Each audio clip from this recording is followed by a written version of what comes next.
Vectors में next topic cover करते हैं वेक्टर प्रोडक्ट और क्रॉस प्रोडक्ट ऑफ वेक्टर्स।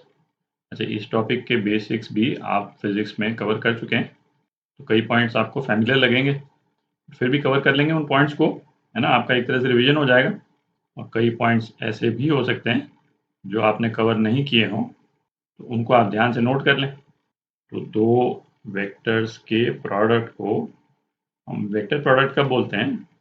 जब इन प्रोडक्ट का रिजल्टेंट हमको एक वेक्टर मिलता है ना। डॉट प्रोडक्ट जब अपन ने डिस्कस किया था, तो डॉट प्रोडक्ट को हम स्केलर प्रोडक्ट भी बोलते हैं, और वो इसलिए क्योंकि डॉट प्रोडक्ट का जो रिजल्टेंट है वो हमको एक स्केलर क्वांटिटी मिलती। दो वेक्टर्स का क्रॉस प्रोडक्ट जो है वो क्या होता था? Magnitude a magnitude b sine theta. Dot product के केस में, है ना, यहाँ पे कॉस थीटा होता था, तो ये साइन थीटा, और फिर एक यूनिट वेक्टर जो ए और बी दोनों के परपेंडिकुलर हो, है ना। ये तो अपने को मालूम ही है कि दो वेक्टर्स जो हैं वो एक प्लेन बनाते हैं, है ना। जैसे यहाँ पे यदि मैं बनाऊँ, तो ये 3D स्पेस बना ली अपन ने, एक्स वाई जेड एक्सिस, और ये वेक्टर ए ले लें और ये वेक्टर बी ले लें। ये दोनों वेक्टर्स अपन ने एक्स जेड प्लेन में ले लिए, ठीक।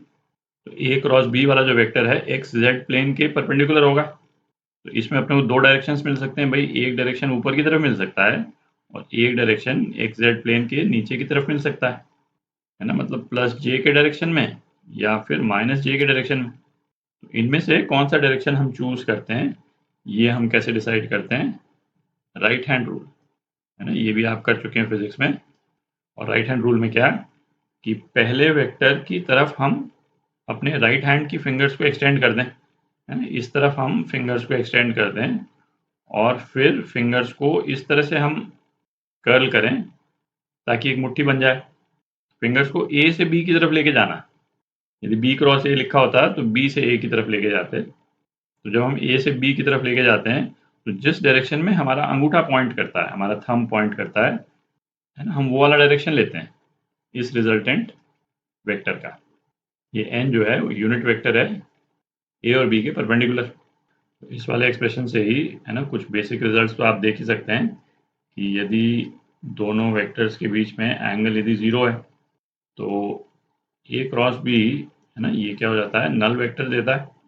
साइन थीटा 0 हो जाएगा। इसको जरा मैं एक बार मिटा देता हूँ। तो 3D स्पेस में जब हम वेक्टर्स क्रिएट करते हैं, तो कौन से बेसिक वेक्टर्स यूज़ करते हैं? है ना, 3 यूनिट वेक्टर्स को यूज़ करते हैं एक्स वाई और जेड के डायरेक्शन में, और इनको अपन क्या बोलते हैं? आई, जे और के। इन तीनों वेक्टर्स के क्रॉस प्रोडक्ट से आप बिल्कुल फैमिलियर होने चाहिए, है ना भाई। एक तो आई क्रॉस आई, ये जे क्रॉस जे के बराबर है, और ये के क्रॉस के बराबर है ना। ये क्या हो जाएगा भाई? ये तो नल वेक्टर ही हो जाएगा, क्योंकि इन दोनों वेक्टर्स के बीच में एंगल जो है वो 0 है। जब आई क्रॉस जे, है ना, आई क्रॉस जे, ये क्या हो जाएगा? Mod i mod j sine, है ना। इनके बीच में एंगल जो है वो 90 है। तीनों एंगल्स के बीच में आपस में 90 डिग्री का एंगल है। तो साइन 90 और यूनिट वेक्टर जो इनके परपेंडिकुलर है, जो राइट हैंड थंब रूल से हम निकालेंगे। तो राइट हैंड थंब रूल के लिए इसमें आई से जे की तरफ यदि हम फिंगर्स लेकर के जाते हैं, तो थंब का डायरेक्शन जो है वो क्या हो जाता है? के डायरेक्शन में हो जाता है थंब का डायरेक्शन। तो अपने पास में क्या आ जाएगा? है ना, के आ जाएगा। तो इसी तरह से आप देख सकते हैं, यदि हम जे क्रॉस आई कर दें, तो ये वाला पोर्शन ये तो सेम ही रहेगा, ये तो सेम ही है। बदलता क्या है? केवल इस यूनिट वेक्टर का डायरेक्शन बदल जाएगा। इस वाले केस में आप फिंगर्स जो हैं वो जे से आई की तरफ लेकर के जाएंगे, तो थंब का डायरेक्शन जो है वो क्या हो जाता है? माइनस के की तरफ हो जाता है। तो ये जो है वो क्या हो जाएगा? माइनस के। तो ये डायरेक्शन चेंज होने के कारण, है ना, ये तो क्लियर ही है कि ए क्रॉस बी जो है वो बी क्रॉस ए के बराबर नहीं होता है।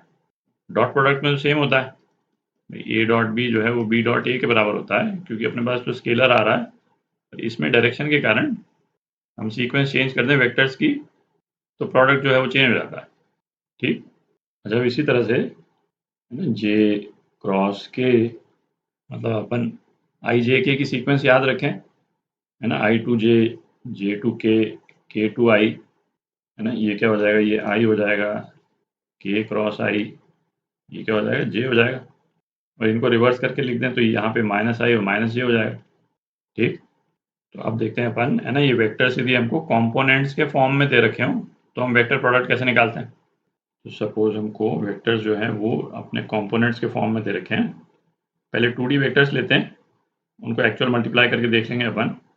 a1i प्लस सपोज a2j और b, है ना, ये क्या है, b1i प्लस b2j।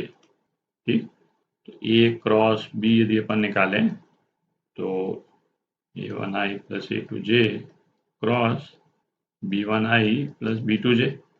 तो अब ये क्या हो जाएगा, इस वाले केस में भी जैसे स्टैंडर्ड मल्टीप्लिकेशन में अपन ब्रैकेट खोलते हैं उसी तरह से ब्रैकेट खोल सकते हैं। तो a1i क्रॉस b1i, तो a1i, है ना, क्रॉस b1i, स्केलर्स को अपन अलग ले लेते हैं और ये क्या रह गया, i क्रॉस i, और i क्रॉस i 0 है, तो पहली टर्म 0 हो गई, प्लस a1 b2 और i क्रॉस j अभी अपन ने देखा k के बराबर, तो a1 b2 k plus a2 b1 j cross i, और j क्रॉस i क्या, माइनस k के बराबर, तो a2 b1 और माइनस k, और यहाँ पे a2 b2 j cross j, है ना, 0, तो ये क्या हो गया, a1 b2 minus a2 b1 k। तो रिजल्टेंट वेक्टर जो है वो k के डायरेक्शन में आया। ये आप देख भी सकते हैं, भाई अपन ने ये जो दो वेक्टर लिए, ठीक है, एक्स वाई प्लेन में लिए, i और j कंपोनेंट है इनके पास में केवल, ये a वेक्टर ये है और b वेक्टर ये लिया अपन, और a से b की तरफ फिंगर्स को यदि हम कर्ल करेंगे तो हमारा थंब जो है वो स्क्रीन के बाहर की तरफ, है ना, मतलब k डायरेक्शन में आएगा, है ना, वही आया रिजल्ट में। अच्छा, ये वेक्टर यदि अपने को 3 डायमेंशनल स्पेस में दे रखे हों, मतलब a3k और ये b3k, तो इन वेक्टर्स का प्रोडक्ट क्या होता है ना, उसको भी देख लेते हैं। इस वाले केस में क्या है ना, ये जो डिटर्मिनेंट का जो एक्सप्रेशन जो आएगा ना, डिटर्मिनेंट को यदि हम खोल देंगे तो वो a क्रॉस b की वैल्यू आ जाती है, क्योंकि जिस तरह से अभी अपन ने किया उस तरह से इसको मल्टीप्लाई करेंगे तो काफ़ी टाइम लगेगा, है ना, i क्रॉस j निकालो, j क्रॉस i कहाँ कहाँ पे है ना, उस टाइप से, और इसमें, है ना, आराम से निकल जाता है, i j k a1 a2 a3 b1 b2 b3 a cross b की वैल्यू जो है वो यही आ जाती है। कुछ और एस्पेक्ट देखते हैं। अच्छा, अब एक चीज़ देखें, यदि हमको एक यूनिट वेक्टर निकालना है, unit vector perpendicular to A and b, दो वेक्टर्स के परपेंडिकुलर यदि हमको एक कोई यूनिट वेक्टर निकालना है तो ये तो आप कह ही सकते हैं कि भाई क्रॉस प्रोडक्ट से एक यूनिट वेक्टर तो आ ही जाएगा। ए और बी का यदि अपन क्रॉस प्रोडक्ट ले लें, क्रॉस प्रोडक्ट, है ना, ये जो वेक्टर आया उसको इसी के मैग्नीट्यूड से हम डिवाइड कर दें तो ये क्या आ जाएगा, unit vector perpendicular to A and B आ जाएगा। जैसा अपन ने, है ना, शुरू में डिस्कस किया था कि, है ना, कोई भी दो वेक्टर्स का यदि प्लेन है, सपोज एक्स जेड प्लेन, तो इस प्लेन के परपेंडिकुलर तो दो डायरेक्शन मिल जाएंगे ना अपने को, एक डायरेक्शन ऊपर की तरफ और एक डायरेक्शन नीचे की तरफ। इसका क्रॉस प्रोडक्ट जरूर ऊपर की तरफ होगा, बट यदि हम केवल unit vectors perpendicular to A and b की बात करें तो हमारे को दो यूनिट वेक्टर्स मिल जाएंगे। आप देख लें, एक यूनिट प्रोडक्ट वेक्टर तो वही होगा जो क्रॉस प्रोडक्ट के डायरेक्शन में, और एक यूनिट वेक्टर उसके अपोजिट डायरेक्शन में भी तो होगा। तो unit vector perpendicular to A and b की जब भी हम बात करें तो यहाँ पे हम क्या प्लस माइनस लगा देते हैं, हमको दो यूनिट वेक्टर्स मिलते हैं, है ना, ये दोनों, तो इसका ध्यान रखें। अच्छा, अब कुछ प्रॉपर्टीज देख लेते हैं, है ना, कुछ तो आप कवर कर ही चुके हैं प्रॉपर्टीज, है ना। एक तो अभी अपन ने डिस्कस किया कि भाई ए क्रॉस बी जो है वो बी क्रॉस ए के बराबर नहीं होता है, minus of b cross a के बराबर होता है, और ये क्यों, राइट हैंड थंब रूल के कारण, है ना, थंब का डायरेक्शन चेंज हो जाता है, ऑर्डर हम चेंज कर दें तो। दूसरा, ए क्रॉस बी प्लस सी, तो ये क्या हो जाएगा, ए क्रॉस बी, बी प्लस है ये, बी प्लस सी, ए क्रॉस बी प्लस ए क्रॉस सी, है ना, ब्रैकेट इस तरह से खुलता है। अच्छा, इस वाले केस में भी ए हमने बी प्लस सी के पहले हमने रखा है, यदि हमारा एक्सप्रेशन ये होता बी प्लस सी क्रॉस ए, तो ये क्या हो जाएगा, b cross a plus C cross a, और ये ऊपर वाले एक्सप्रेशन के बराबर नहीं है ना, क्योंकि इसको हम क्या लिख सकते हैं, minus of a cross b और माइनस ए क्रॉस सी। इसका बेसिकली नेगेटिव है ये, और वही एक्सपेक्टेड भी था, है ना, ए क्रॉस बी प्लस ए क्रॉस सी। हमने मल्टीप्लिकेशन का ऑर्डर चेंज कर दिया, तो यही एक्सप्रेशन आ गया अपने पास में नेगेटिव साइन के साथ। ठीक, इनफैक्ट यदि हमको इस तरह का एक्सप्रेशन यदि कहीं पे दिया हुआ हो, A cross B plus C cross ए, तो एक तरह से हमको यदि ए को कॉमन लेना है दोनों ही प्रोडक्ट्स में, ए का जो सीक्वेंस है वो सेम रहना चाहिए ना। तो इसको हम क्या करेंगे, एक स्टेप तो ए cross B minus a cross सी ये पहले कर लिया, और उसके बाद में हम, है ना, वेक्टर ए को बाहर ले सकते हैं और ये बी माइनस सी इस तरह का एक्सप्रेशन लिख सकते हैं।